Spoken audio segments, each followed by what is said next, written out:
مشاهدينا الكرام، السلام عليكم ورحمة الله تعالى وبركاته. تحية لكم من برنامج إبداعات ومواهب، ومع الفنان الأستاذ القدير الكبير فنان اليمن الأستاذ عبد الرحمن الأخفش. أهلا وسهلا فيك في برنامج إبداعات ومواهب. الأستاذ عبد الرحمن الأخفش غنى لليمن والمعروف في الساحة اليمنية بإبداعه الراقي والذي قدمه بألوانه المختلفة. أهلا وسهلا فيك. حياك الله. ومعنا أيضا الأستاذ جمال مهدي عازف الأورج ومعلم في الأورج. معلم للطلاب. نعم. لا تنسى أنه هذا له تاريخ مع طلاب المدارس في صنعاء وفي اليمن بشكل عام. اشتهر يعني بتعليم الطلاب في المدارس وفي الحفلات الغنائية في اليمن. وصار نبدأ مع الأستاذ عبد الرحمن الأخفش. أهلا وسهلا فيك مرة ثانية. أهلا وسهلا فيكم جميعا. أستاذ عبد الرحمن الأخفش، من هو الأستاذ عبد الرحمن الأخفش؟ عبد الرحمن الأخفش طبعا الكل يعرفك، بس بدنا يعني تعريف يعني دقيق من عبد الرحمن الأخفش من مواليد صنعاء، من كوكبان، من مدينة كوكبان. كوكبان شبان كوكبان تابعة لمحافظة المعويت. عشت في صنعاء وتربيت في صنعاء وكبرت في أسرة فنية متوارثة، الكل بيغني حولي، أبي، أخي، أمي، عمي، يعني فهذا كان لها دور لأن البيئة بتسكن موهبة معينة. وبدأت حياتي هاوي ولا زلت هاوي، ما أقدرش أقول إن أنا محترف. طبعا كلنا بنهوى الفنانة والغناء، بغض النظر في احتراف، في ناس بيبدأ هاوي ويدخل في الاحتراف. الاحتراف خلاص كذا الموضوع موضوع جد، يعني لابد ما يكون كل ترتيباته في حياته العملية كلها من أجل الموضوع هذا نفسه الذي هو الفن أو أي احتراف في أي مجال آخر. وبدأت أغني تقريبا من طفولتي، ولكن نقول أول ظهور لي كان في سنة 88 89، أول ظهور في التلفزيون 88 89. يا وكان لي مجموعة أغاني تميزت بها عند الجمهور وعرفوني بها، من ضمنها أغنية إذا قيس حب وما بيننا يفيض ويغمر من حولنا وإن جال فكرك في من مضوا لما كان أعشقهم مثلنا، أغنية للفنان الرائع الأستاذ أحمد السنيدات. فاشتهرت هذه الأغنية لما بدأت غنيتها. إذن هذه هي أول أغنية يعني قدمتها أول أغنية قدمتها. أول أغنية قدمتها أنا يعني باسم عبد الرحمن الأخفش وغنى في التلفزيون، شيء جديد يعني. هو موجود كلنا غنينا أغاني تراثيات، ولكن كل فنان معها البداية هي الهوية الذي الناس يعرفوه بها. ممكن تسمعنا جزء من هذا من الأغنية هذه؟ من أول أغنية طبعا راح يسمعنا جزء من أول أغنية قدمها عن الجمهور طبعا شخصا.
إذا قيس حب وما بيننا يفيض ويغمر من حولنا، إذا قيس حب وما بيننا يفيض ويغمر من حولنا، ولو جال فكرك في من مضوا لما كان أعشاقهم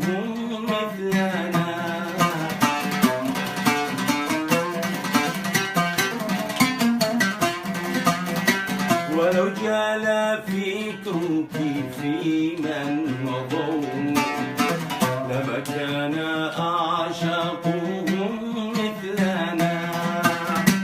ولو خيروني بين الثراء وبين هواك رفضت الغناء.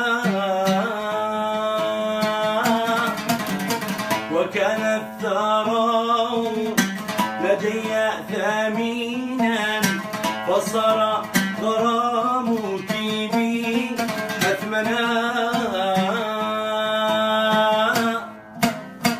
رضيت بقربك عيش الكفاف ويكفي ثراء الهوى بيننا. رضيت بقربك عيش الكفاف ويكفي ثراء الهوى بيننا.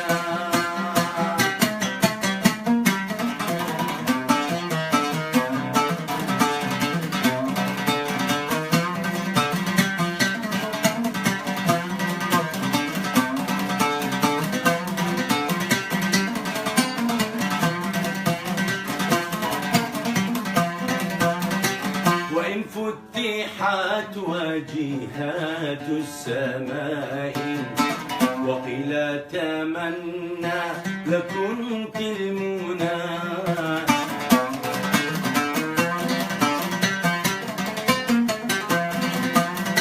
وإن فتحت وجهات السماء وقيل تمنى لكنت المنى. ويهجر قلبي حياة القصور بكفر صغير به شملنا.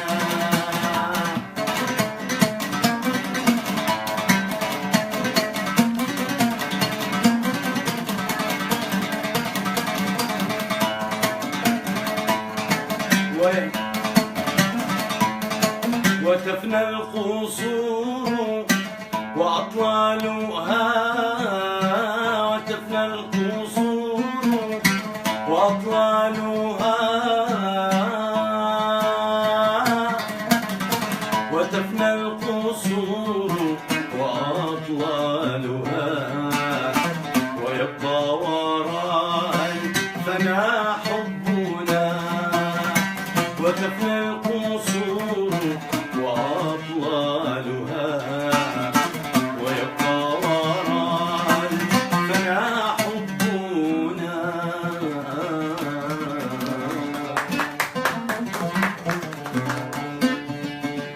كذا أنا ناسي بعض الكلمات. لا لا ما شاء الله عليك يعني. ناسي بحكم انه ما عاد بنغنيش كثير يعني مع الغربه هذا ما عاد. يعني ضيع الكثير. ما هي زي ما اليمن بتغني كل يوم الصبح العشيه. يعني لا زلت الاجمل يعني انه بحافظ على التراث هذا وخاصه في الولايات المتحده والكثير خاصه بالمناطق الوسطى يعني يقول لك الفن فيه عيب وكذا لا ما عاد فيش هذاك النظره بس, بس يمكن باقي من حق زمان شويه بس يعني احنا نشكره ولكن هي ثقافه ما هوش. ولكن الجيل الجديد لا بالعكس. الجيل الجديد الان كله بغض النظر على احنا بنتكلم على الموسيقى وعلى النغم. انا سعيد ان عاد انا بين اشوف جيل جديد يعني عمرهم من 25 وتحت ل 15 بيتسمعوا اغاني يمنيه وتراثيه. هذا شيء رائع لان الفنون والثقافه والموسيقى هي موروثنا الانساني الذي بنتوارثه بحيث ان كل جيل بيجي بموروثه. يمكن مستغرب انا بعض الجيل الجديد بعضهم مدمنين خصوصا الذي في امريكا مدمنين دبكه. يا الدبكات هذا الدبكات هو حلو هو بنتسمع بنتسمع شرقي بشكل عام. بنتسمع ام كلثوم بنتسمع الفيروز وبنغني للفنانين الثانيين. لكن في المناسبات يا بس في المناسبات سيطرت الدبكه على لانه الطرب اليمني او المزمار اليمني ربما لانه ما كانش في فنانين من اليمنيين بين ابناء الجاليه ولهذا لما يكون معاهم مناسبه ما فيش معاهم الا انه يجيبوا فرقه من مثلا عربيه شرقيه. بس الان ما شاء الله معنا الاستاذ عبد الرحمن في كثير في رايحين جدا. قدير كبير لا الان نعمه، الان الجاليه اليمنيه هم في نعمه، كل ولايه يعني رحتها فيها فيها العراس بدات يعني تحول الى رقصات صنعانيه والشعبي والمزمار والبرع رائع يعني شفناك جدا. قبل 3 ايام كنت في عرس حق عبد الكريم في ميشيغان انا، نعم في امشار. يا وشفنا الرقص الصنعاني يعني شفت على روعه يعني هم الحين هذا الفرق الشباب هؤلاء الذي بيرقصوا هنا هم الذي جو في الاربع الخمس سنوات الاخيره. نعم. في جو عادوا من البلاد، عادوا متشبعين بما هم فيه. لكن بعض الاحيان قد المغترب الذي قد له فوق ال 5 10 سنوات قد ضابع ما عاد يرقص. استاذ عبد الرحمن، حضرت الكثير والكثير في احياء التراث اليمني الاصيل في الولايات المتحده. ما هو الاختلاف والتنوع الذي وجدته مقارنه بارض الوطن؟ ما بين اوساط الجاليه؟ يعني بحكم حضورك يعني اذا التراث هنا باحياء التراث اليمني سواء ما فيش اختلاف، اللهم ايش انه قد يمكن البرع والمزمار الذي بيرقصوه ويجيدوه قليل. يعني في الولايات المتحده الامريكيه من المغتربين هنا قليله اللي بيجيدوا الرقص، عدا الشباب اللي في ميشيغان ما هنا ما شاء الله عليهم. لا دحين لو ما يقوموا يبترعوا الناس واحنا في البلاد.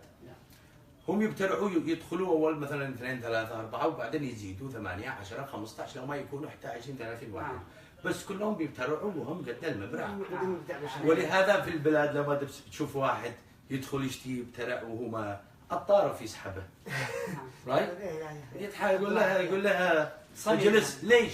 لانه لو ما كل ما يرقصوا 4 5 6 او يزيد العدد هي متعه، انت كمشاهد وانت بتشوفهم بيبتلعوا وبيرقصوا هم مستمتعين، هي متعه لانك بتشوف حاجه. لكن لو ما يكونوا ملخبطين ما همش مع بعض، يعني ما همش موحدين الرقصه، فبيكون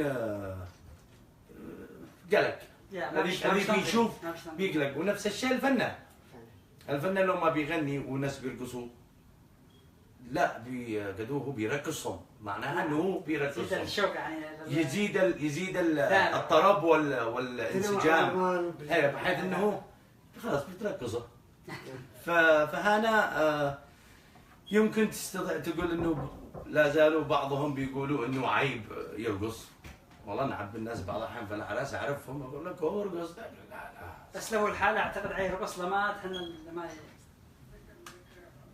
الباب الثاني اعتقد لو كنت لحالنا مثلا اقول الان عيب اني ارقص ولا عند الناس بعضهم، بس عند الناس حقوق الاغنيه نفسها واقوم ابترع وحدي يعني داخل البيت. يبترع هو هذا الحين القصد انا يقول انه يا ليت والناس كلهم يحافظوا على موروثهم سواء كان بالبرع او بالمزمار، لانها فيها شموخ اولا. ما هيش رقصه مش رقص شرقي هالشك بالشك. فيه برع، يعني البرع هو من البراعه، يعني هذا رقصه الرجال، رقصه الانتصار بعد الحروب، رقصه المناسبه، يعني فيها شموخ فيها حماس. يعني استاذ عبد الرحمن، متى غنيت اغنيتك ليتك لي وانا شقك؟ ليتك لي وانا بملكك يا ذا المصنف المقدسي في 2002. غنيتها هان ولا في ارض لا كنت في اليمن. انا تقريبا ألبوم واحد بس، أول ألبوم نزلته كان في 94 95 اللي كان يا بدر طالع، اسمه يا بدر طالع، نزلته هذيك الأيام قبل ما أجي أمريكا على أول.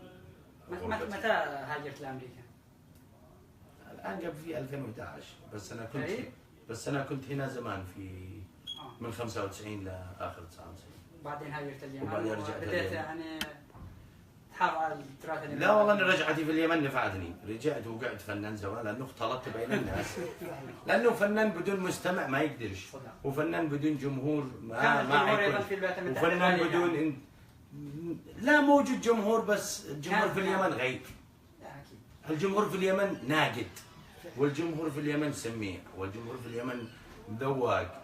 عندما ينتقد الفنان يعرف متى ينتقده وفين ينتقده، مش يدي له خبر هكذا شيء زي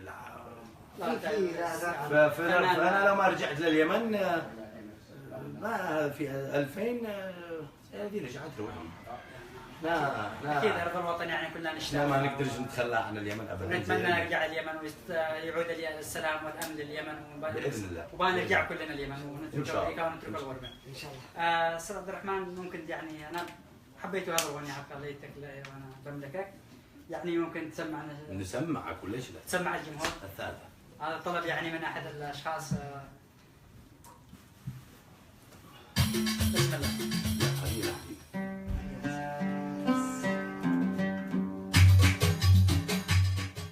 نغير الهلوة.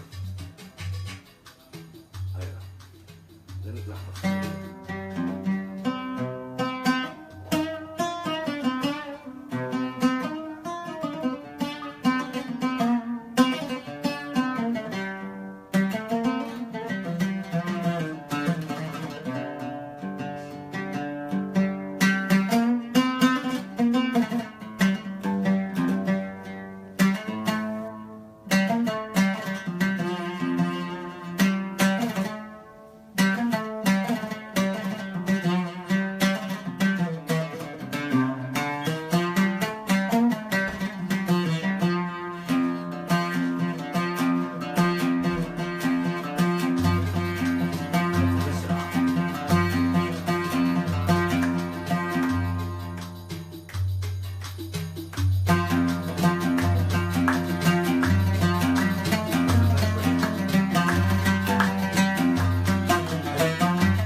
هذا المصنف المقدشي ليتك لي من بالي بغانم ثمن بالي بلا شبلشي ليتك لي وانا بملكك هذا المصنف المقدشي ومن بالي بغانم ثمن بالي بلا شبلشي ليتك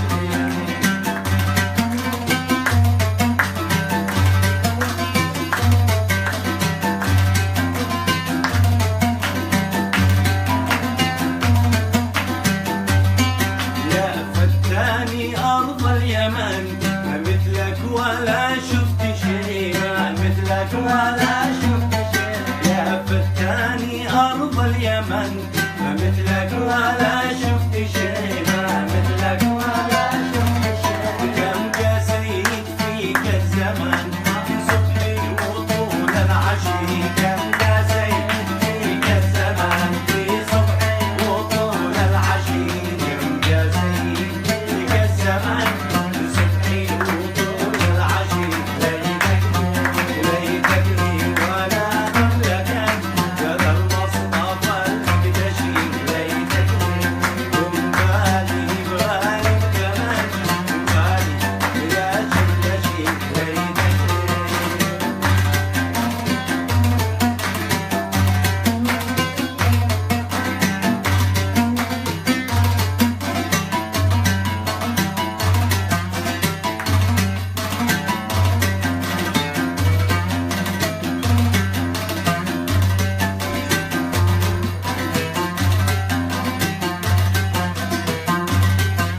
قالوا لي وصل من عدن من حسنه نهب كل شيء من حسنه نهب كل شيء قالوا لي وصل من عدن من حسنه نهب كل شيء من حسنه نهب كل شيء سلمته فؤادي علن لا راشي ولا مرتشي سلمته فؤادي علن لا راشي ولا مرتشي سلمته وادي على راشي ولا مرتشي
من صلى على رسول الله وآله. على سيدنا محمد. ابداع الاستاذ عبد الرحمن.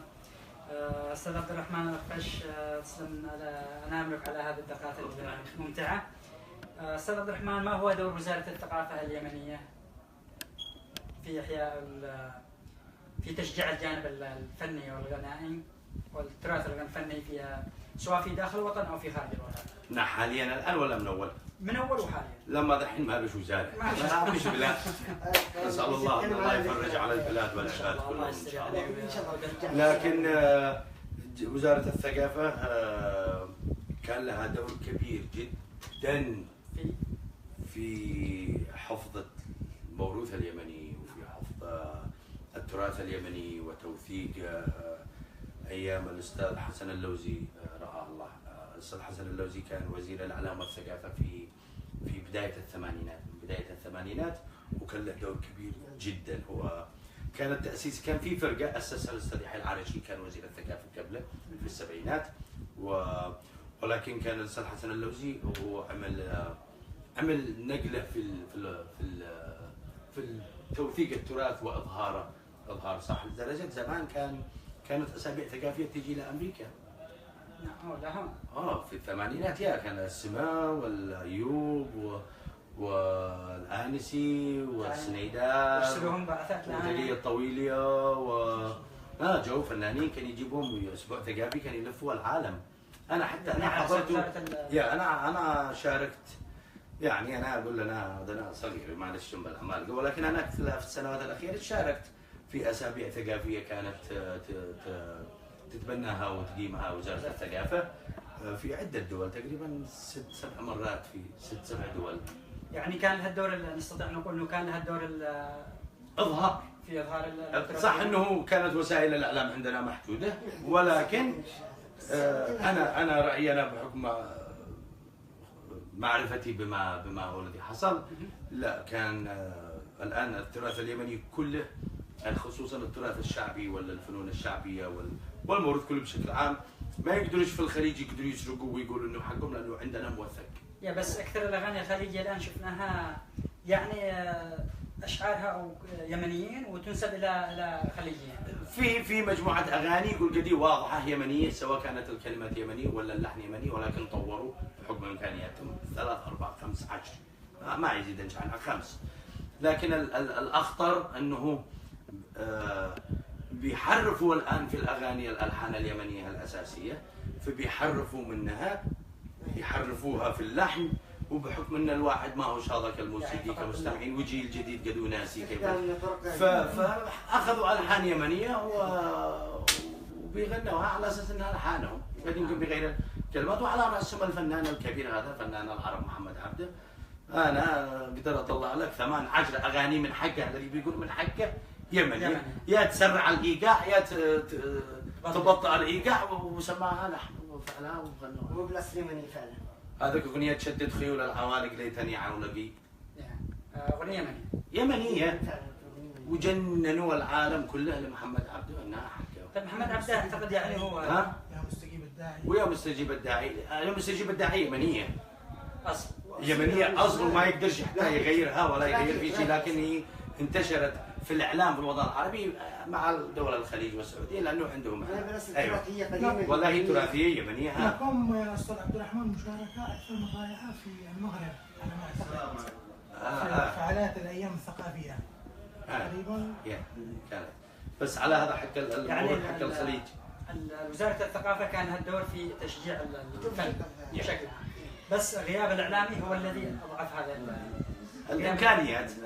الامكانيات اعتقد الغياب الاعلامي حتى عندنا في اليمن ايام ما كنا كل الفنانين، انا ولا زملائي الذي معي ولا الذي قبلي ولا الذي بعدي، احنا ما بنطلعش نسجل في التلفزيون الا لا شيء. نعم. وعندما يجي ما السبب يعني؟ لانه ما فيش موازنتهم شحيحه. السلام عليكم. الموازنه ما يقدرش يصرفون فلوس. الفنانين ولا الوزاره؟ لا التلفزيون. لان احنا ما فيش عندنا في بلادنا شركات انتاج. نعم. على اساس انها تنتج وتعد وتجيب ماده جاهزه تقدمها للتلفزيون ويشتروها منه، وهذاك يعمل فلوس، والسبب وهذاك يعمل فلوس، والفنان يعمل فلوس، والعازف يعمل فلوس، والذي صلح يكون يعمل فلوس، لا احنا كلنا مركزي. هي الوزاره هي التي تعد وهي التي تصلح وهي التي تحاسب وهي التي توظف. يعني ما تاحش المجال انه للشباب او للشركات هذه تقوم بالاعمال هذه؟ في شركات محليه موجوده ولكن كان القانون مغيب، ولهذا الشركات شركات يعني اتذكر انا في 2001 2002 2003 جاء مندوب من شركه روتانا لليمن يشتي يعمل سوق في روتانا انه بزنس. نعم. لكن ما قدرش لانه قبول. لا ما شافش قبول. ما القبول موجود والفنانين كلهم موجودين وبلادنا ما شاء الله، ولادنا كلهم فنانين وشعراء ومبدعين ورجال وكل شيء. ولكن الراجل بيشوفها من ناحيه بزنس. الحين انا بنتج لك البوم يقول لك وانزله في روتانا، ايش اضمن ان الالبوم عندك ينباع في السوق النسخه اصليه ما يتزوج؟ هذا بالقانون. يعني ما انا لو ما اعمل اتفاق معك وبعمل لك البوم ما مصلي له وطالب مغفره، اعمل لك البوم واشتي اعمل فلوس. نعم. طلبت مبلغ معين قلت لك مثلا هذا حقك المليون، وانا عامل ان انا اعمل حسابي انه هذا الفنان له جمهور، الجمهور هذا يزيد عن 2 3 مليون، يعني انا ببيع كصاحب شركه انتاج اقل شيء 2 مليون سيدي. يعني بدخل انا حقك المليون اللي اديتها لك وبدخل مصاريف الاستديوهات والانتاج بالاضافه الى وهذا كله الى جانب ارباح. لكن هذا عندما يكون في دوله فيها قانون، بلادنا ما كان بش قانون، في قانون على ما قالوا انه كان في قانون، لكن السياسه لعبت بالفن. اوكي، هناك عده اغاني يعني قدمتها للجمهور والمستمعين سواء في داخل الوطن وفي خارج الوطن. ما هي اجمل اغنيه يعني محببه الى قلبك؟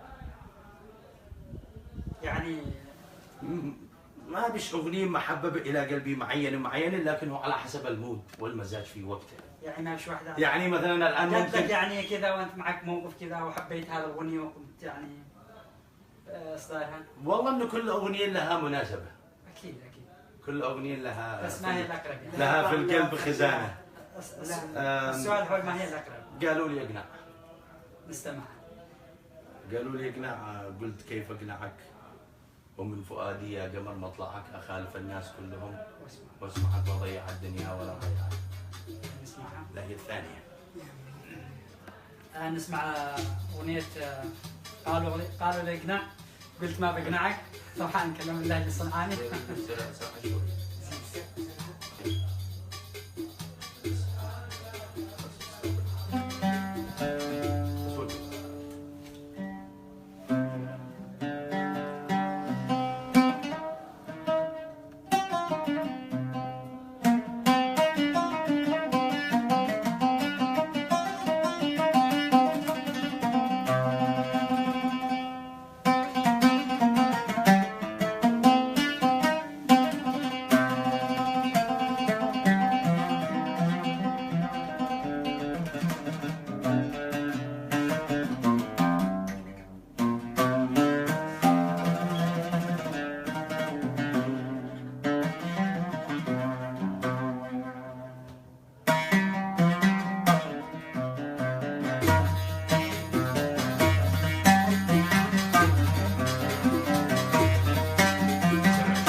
والحشا ملعبك ارقص وغني ارقص وغني كيف ما يعجبك قلبي محلك والحشا ملعبك ارقص وغني ارقص وغني كيف ما يعجبك إن غبت ساعة قلت لا غيبك إن غبت ساعة قلت لا غيبك إن غبت ساعة قلت لا غيبك ومن زهوري كالعطور أجمعك من زهوري كالعطور أجمعك قالوا لي جناح قالوا لي جناح قالوا لي يا جناح قلت كيف اقنعك قالوا لي يا جناح قلت كيف اقنعك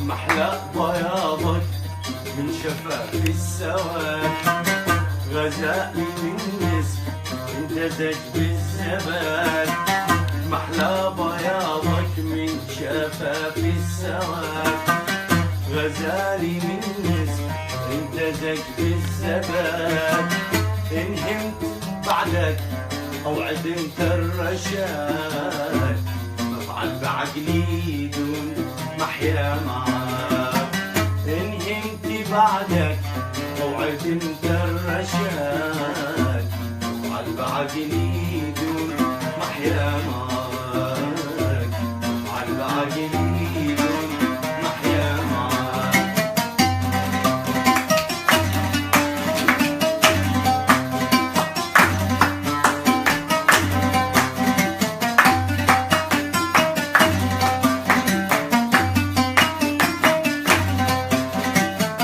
إن زرت سبحنا وقمنا وقوم ونغبت صلينا صلاة الكسوف إن زرت سبحنا وقمنا وقوم ونغبت صلينا صلاة الكسوف هذا جمالك لف عقلي لفوف هذا جمالك لف عقلي لفوف هذا جمالك لف عقلي لفوف من يوم ما شاورت له يتبعك من يوم ما شاورت له يتبعك قالوا لي جناح قالوا لي جناح قالوا لي يا جناح قلت كيف اقنعك قلت كيف اقنعك قالوا لي يا جناح قلت كيف اقنعك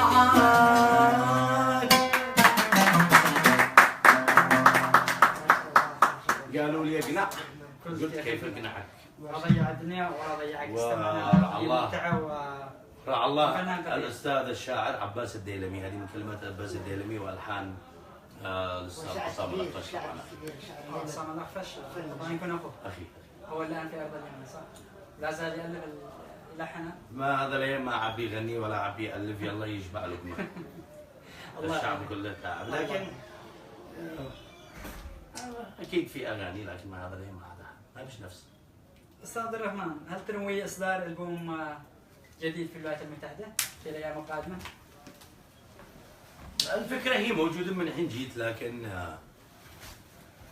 صعب الوقت والعمل استديوهات ولازم يكون في ايقاعيين تعرفوا يتعاملوا معك عشان ما هل لديك الفرقة الموسيقية في هنا في الولايات المتحدة؟ لا ما فيش عندي فرقة موسيقية، عندي عازفين، يعني عازف في كاليفورنيا وعازف في نيويورك. مغربي في نيويورك مغربي صلاح رائع لي انا وياه تقريبا 6 سنوات، وفهمنا بعض وبنشتغل اغاني يمنيه، ولكن تظل النكهه اليمنيه مع العازف اليمني غير. لها طعم ثاني. في حبيب شرف شاب رائع جدا وهاوي وما شاء الله عليه، يعني قفزه رائعه في كاليفورنيا. وفي معي عازف ايضا هاوي، عاد انا بدات انا وياه في تقريبا 3-4 حفلات، وهو هاوي يعني شغال ولكنه هاوي. وهنا في مشقن حسين الحلكي هو من حضرموت، ومعانا اخي جمال طبعا. الله يسلمك. ما رايك بالاخ جمال؟ ما رايي فنان بس بالدقات الحين شوف رايك يعني سمعنا على الدقات يعني الفرق بين العازف والعازف، لا ما انا الحكم، لا هو فنان. الفرق بين العازف والعازف هو الاحساس. الفرق بين العازف والعازف هو الاحساس، هذه واحده. والثانيه الذكاء. لو ما انا بين اعزف مع واحد حتى هو ايضا لابد ما يكون في احساس، ايضا لابد ما يكون في ذكاء، كيف تعرف طبيعه الفنان، كيف تعزف متى ترفع متى تنزل، على اساس انه الفنان ما عاد يجيهم نزل رفع طلع صلح كذا. فنسمع الحين جمال يعمل لنا مقطوعه هكذا من ابداعاته. اوكي، الان نسمع الاخ جمال في عزف الموسيقى على العود، ونشوف الاستاذ عبد الرحمن رايه فيه. لا بدون ما تشوف، انه ما قسم عشاء من قبل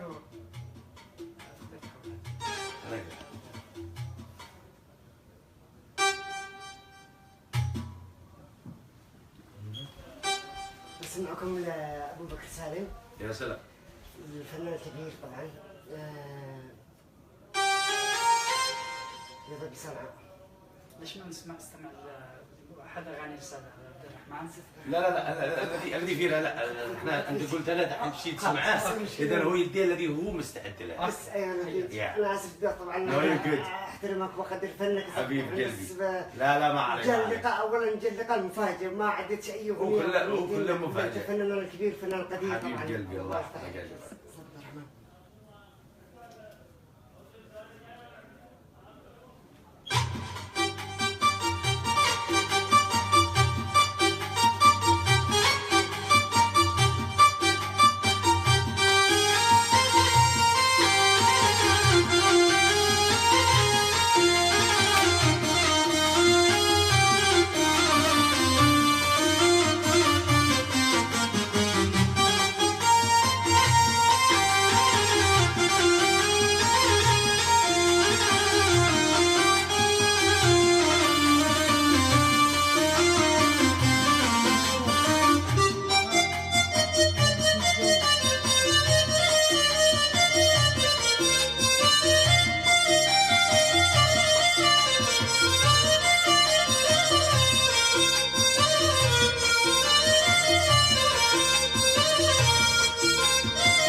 عبد الرحمن، بس سؤال للاستاذ عبد الرحمن وبعدين عليك.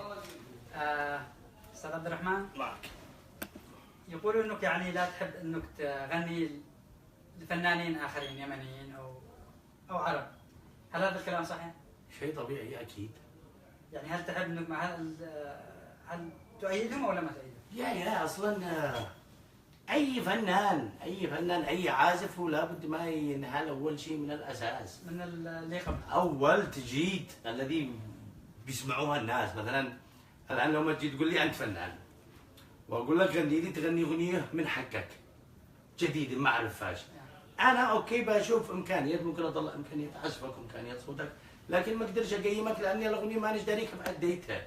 لكن غني لي اغنيه تراثيه انا سمعتها اقدر اقيمك منها. هذا لا غنيت، قصدك اغاني غنيت لناس فنانين ثانيين؟ يا غنيت. ما هي الاغنيه التي غنيتها؟ كانت تعجبني اغاني نادر الجرادي الله يرحمه. اوكي، ممكن نسمع واحده لنادر الجرادي؟ مش حافظ شوف، لكن اغني بهن دندن بهن، كنت اغني انا وياه مثلا كله ذوق كله ركه. الله يرحمه يعني. ما احلاها، ما احلى نادر الله يرحمه. كله ذوق كله رقه، يزنط لا زنط من حقه، سوى لي بقلبي حرقه، والحليل ولو يدلع، كل ذوق كله رقه، يزنط لا زنط من حقه، سوى لي بقلبي حرقه، والحليل ولو يدلع. وغير ذا مقطع اللي نسمعها. ما هو ما ليش حافظ لها. مثلا هذا مقطع حتى كلمتين بس. ولا مثلا باغنيه كنت اغنيها ايضا تعجبني. انا غنيت لفؤاد الكبسي. اوه يا ممكن تسمع لنا؟ اوكي، انا ما بدات الا مع بفؤاد. مشتاقة صنعاء. مش حافظ لها. انا حاكيني على فؤاد شخصي 2000 وما قبل. لا والله حتى الاخيره، بس اكثر شيء انا اول ما بدات اغني انا متاثر بفؤاد. الشيء الاغنيه اللي تحفظها فؤاد الكبسي كثير. نسمعنا واحده كثير. يعني قد يكون ختامها. الحين قلت لي واحده، كم يا واحده؟ عاد اللي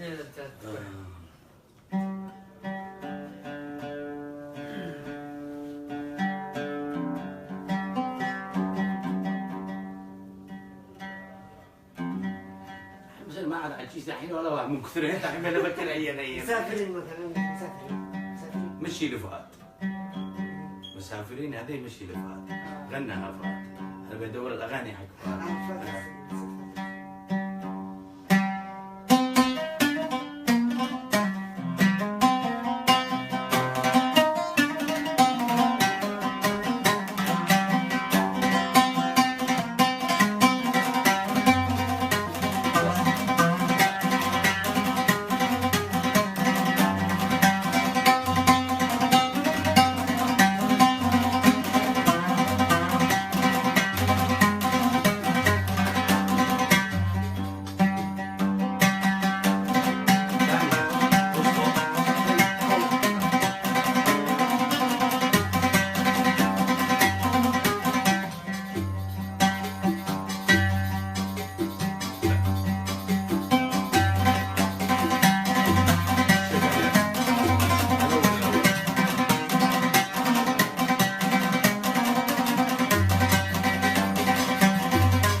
ازداد جمع ما دمت احبك يا جميل لابد ما تزداد جمع حتى تكون شمس الاصل عندك عبارة عن خيال حتى تكون شمس الاصل عندك عبارة عن خيال.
ما شاء الله.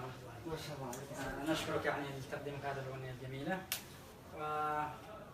يعني ناخذ وقتك أكثر.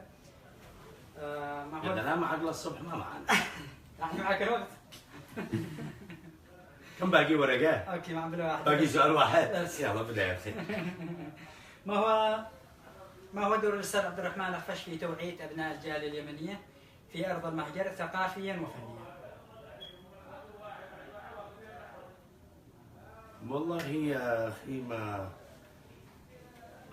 أنا بحاول أقدم الذي أقدر أعمله، لكن ما قد سدوش الجالية كلهم عايز يبقوا جالية. نعم ما يعني عاد الجالية مفرقين أول يجتمعوا حسب أنا فنان وأنا رسالتي فن ما هي رسالتك؟ وأدب اوكي ما نحول وثقافة. السؤال الى ما هي رسالتك كفنان لابناء الجاليه في الولايات المتحده؟ رسالة أن أنا أحيي فيهم الوطن وأحيي فيهم الإنسانية وأحيي فيهم التراث والثقافة. هي موجودة ولكن أحييها مرة ثانية. إذا الغربة وقساوة الغربة والشغل والثقافة المختلفة عن ثقافة بلدنا، الفنان هو يحييها، خصوصا لما تسمع أغنية في كاسيت ولا في سي دي غير ما تسمع فنان وهو يعني معك جنبك، يختلف. يعني ف المدحة والذوق يعني ثاني. والفنان ايضا يطرب، يعني لا الوجد من سامعه، الفنان لما يحس انه به واحد جنبه يسمع يبدع. انا بصراحه اول مره يعني اشوف اسمع اغنيه من فنان وهو جالس جنبي يعني كذا. وانا اول فنان يعني اول فنان دحين اليوم جنبي خذ واحد غني. ليش لا نتعلم على يدك. فاتمنى انا بالنسبه لي ان انا يعني اتمنى من الله ان انا قبل ما اموت بالموهبه التي تاهلني ان انا اقدر احقق شيء يعني حاجه تستاهل الموهبه التي اعطاني الله فيها. يعني اعطاني الله موهبه وشاءت الظروف وغنيت واجتهدت وعندي جمهور وعملت لي هويه خاصه عملت لي اغاني خاصه. قبل ما هوش الموضوع بس انه تغني ورحت لك اقل شيء دحين الان وانا بين افكر انه طيب وبعدين غنيت الذي ياكل ويشرب وانتهى الموضوع. اشتي يعمل واحد رساله. فهي اهم شيء في الرساله هذه انا اقدر اقدمها انه اعيدهم للموروث، اعيدهم للتراث، للاغاني، اعيدهم لذكرياتهم الجميله، اعيدهم يعني هذا رساله الفنان. فيها اغاني ما هو الفنان اصلا ومشاعر واحاسيس بيترجمها لك. للمستمع. بيترجمها لك، بينترجم مشاعر واحاسيس الذي بيسمعها. ما هو اوقات لما بتتسمع احنا جالسين وسمعنا اغنيه كل واحد له ذكريات. اكيد يعني في ناس اذا يعني بتهيم معها وبتنطرب، اذا انا بينحي فيك مشاعر واحاسيس تردك للبلد، تردك لليوم الفلاني، للمنطقه الفلاني، للتاريخ الفلاني، للذكرى هذه، وتذكرك جنبها وكنت انا وفلان وفلان وفلان وفلان وحصل شوف اغنيه ترجع لك ذاكره سنين.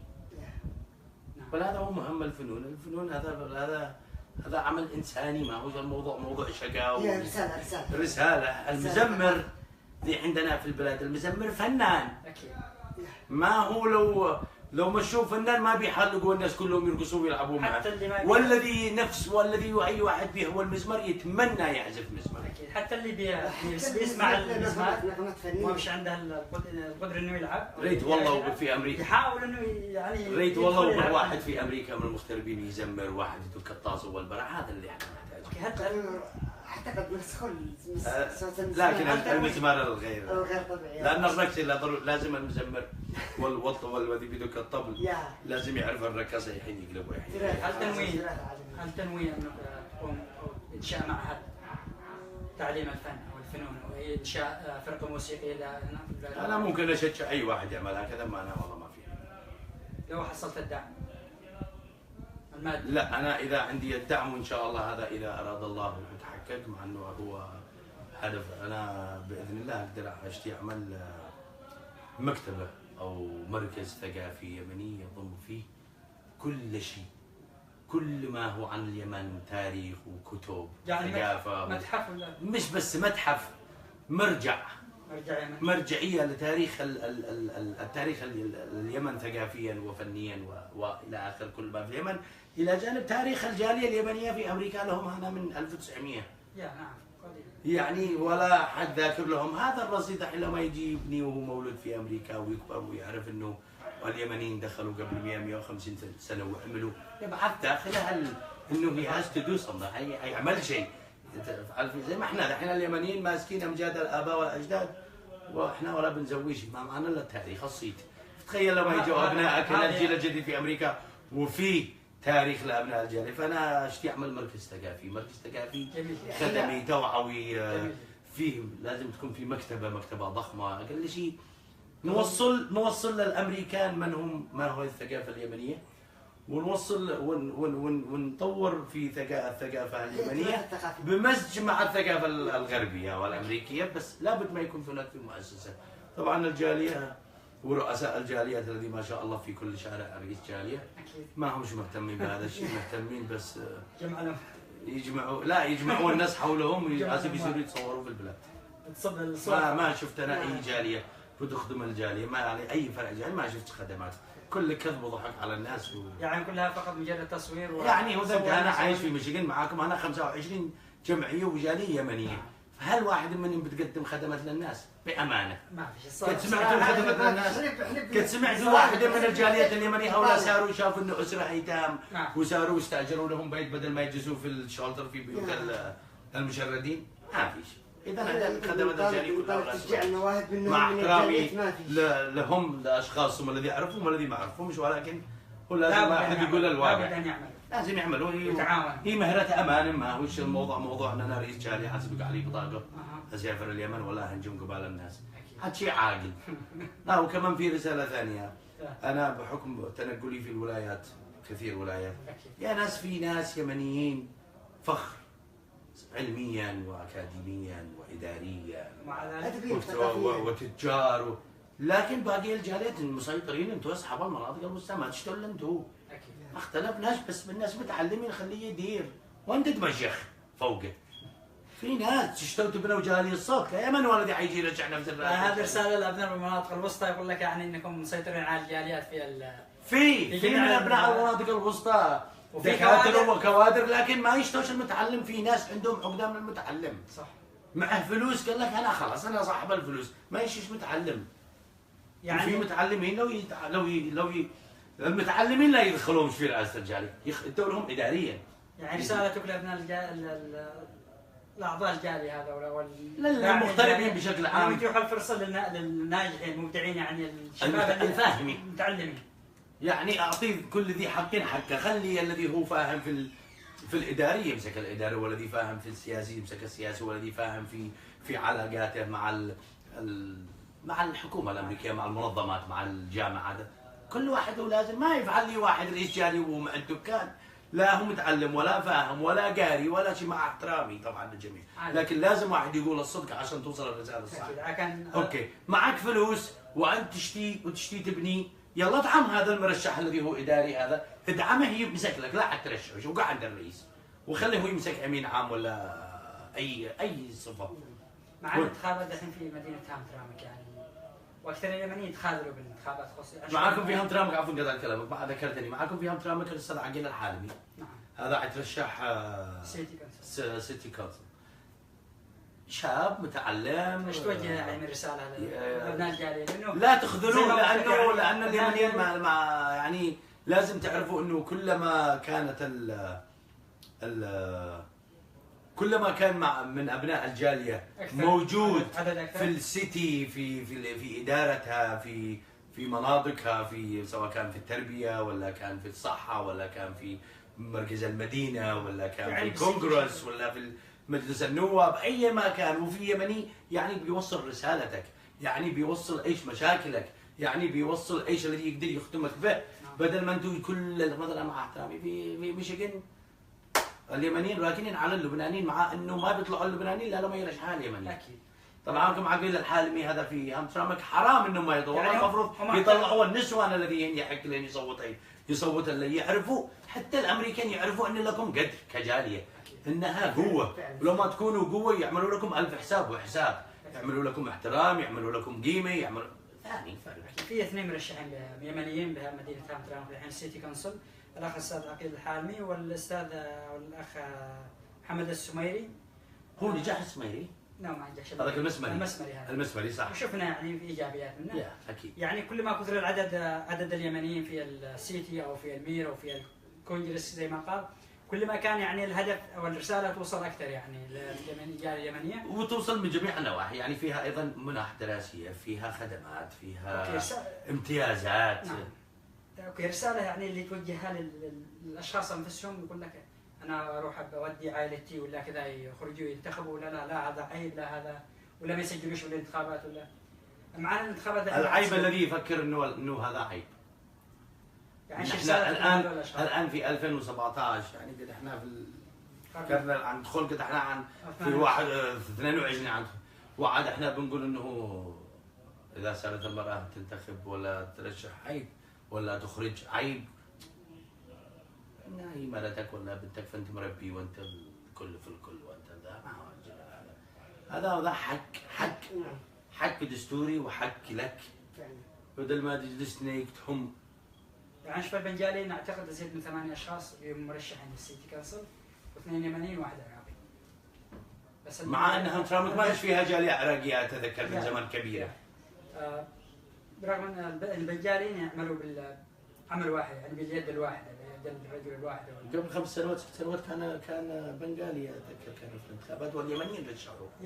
اكيد. لانه ما كان فيش الرجل الناس باليمني انه يطلع يعني المنصب هذا. صحيح. او يعني قد ربما او موجود بس ما ومتعلمين ما خايفين يدخلوا يخذلوهم، لا خايفين يدخلوا يترشحوا يخذلوهم اصحابهم. نعم.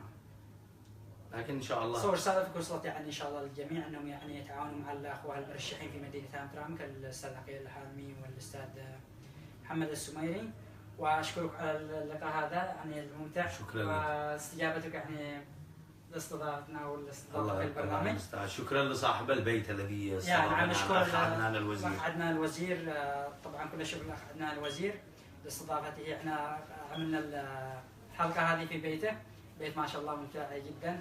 وايضا الشكر لبرنامج ابداعات المواهب، والشكر لصفحه يمانيون في امريكا اتاحت الفرصه لنقل البث الحي. وشكرا للمتابعين. شكرا يعني طبعا للجمهور، الشكر كل الشكر للجمهور. واخي جمال طبعا. والاخ جمال، وايضا نشكر الاخ المصور المبدع معاذ نجار. بصراحه يعني تعب ما اقدرش اوصفك يعني. وهو جالس بيصور يعني حوالي ساعة ونص وهو وكل ما يدق الباب يقول لهم الباب الثاني سمحتوا لي لو سمحتوا لي نيابة عني أنا أشكر الأستاذ عبد الرحمن الفنان الكبير والقدير، ونشكر صفحة يمنيون أيضا وصاحب البيت أيضا. شكرا لكم والمشاهدين الكرام، ألف شكر. نوجه لحظة يعني شهادة تقديرية نهديها للأستاذ عبد الرحمن من برنامج إبداعات المواهب جهده في خدمة أبناء الجالية اليمنية وتقبلها منا بكل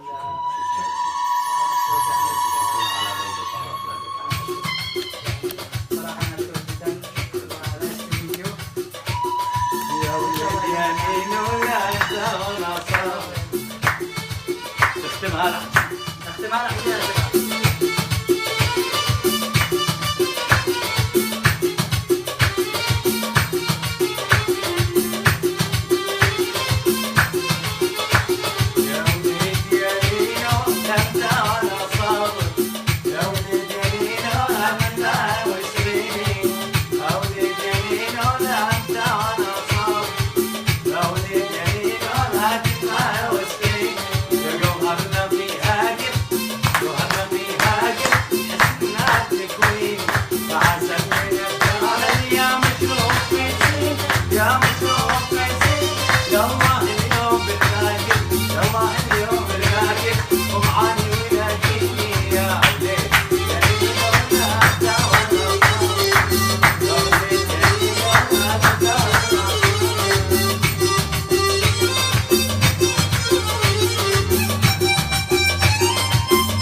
كلمة شكر للأستاذ الكبير عبد الرحمن الأخفش والأستاذ جمال مهدي عازف الأورج والمصور معاذ النجار، وأيضا الشكر من برنامج إبداعات المواهب لكل المشاهدين ولكم جميعا كل الحب والاحترام واستودعكم الله.